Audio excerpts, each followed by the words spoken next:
സ്ഥാനാർത്ഥി നിർണയ ചർച്ചകൾ വളരെ നല്ല നിലയിൽ മുന്നോട്ട് പോവുകയാണ്. തെരഞ്ഞെടുപ്പ് പ്രഖ്യാപിക്കുമ്പോൾ തന്നെ ഇമ്മീഡിയറ്റ് ആയി ഞങ്ങളുടെ സ്ഥാനാർത്ഥി ലിസ്റ്റ് പുറത്തു വരും.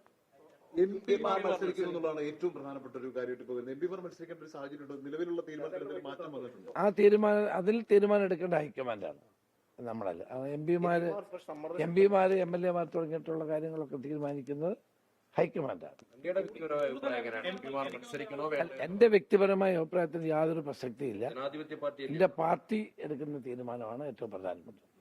അല്ല, ഈ ഒരുപക്ഷെ ഈ ഇപ്പം ഒരു അടിയന്തര സാഹചര്യം ഉണ്ടെന്നുള്ളൊരു വിലയിരുത്തലായിരിക്കാം ഒരുപക്ഷെ എംപിമാർ സ്വയം പറയുന്നത്. ഇപ്പം പല മണ്ഡലങ്ങളിലും തങ്ങളുടെ സാന്നിധ്യം ആവശ്യമാണെന്ന് അവർ പറയുന്നത്. അത്തരത്തിലുള്ളൊരു ക്രൈസിസ് സംസ്ഥാനത്തുണ്ടോ? രാഷ്ട്രീയ സാഹചര്യം ചോദിക്കും. ഞാൻ ചോദിക്കട്ടെ, എംപിമാര് മത്സരിക്കണോ വേണ്ടയോ എന്ന കാര്യം തീരുമാനിക്കുന്നത് കോൺഗ്രസ് ഹൈക്കമാൻഡാണ്. അതിനപ്പുറത്തേക്ക് ഒരു കാര്യത്തിൽ അത് മറുപടി പറയേണ്ട കാര്യമില്ല.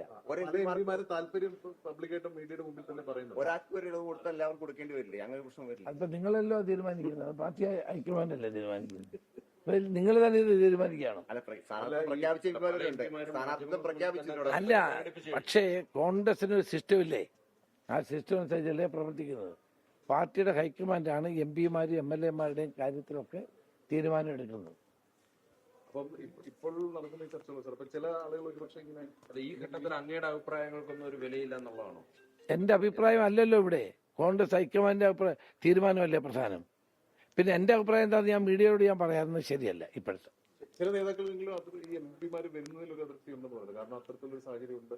നേതാക്കൾ ഒരുപക്ഷെ അങ്ങനെയാണെങ്കിൽ അവർ മത്സരിക്കട്ടെ എന്നുള്ള നിലപാട് അറിയിക്കുന്നു. അല്ല, അതെല്ലാം വിലയിരുത്തിക്കൊണ്ട് ഹൈക്കമാൻഡ് ഒരു തീരുമാനം എടുക്കും. എന്താ വേണ്ടത്? പരിപാടിയില് പിന്നെ മുഖ്യമന്ത്രി പങ്കെടുക്കുന്നില്ല, കാരണം റിയാസിനെ ഒഴിവാക്കിക്കൊണ്ടാണെന്ന് പറയുന്നു.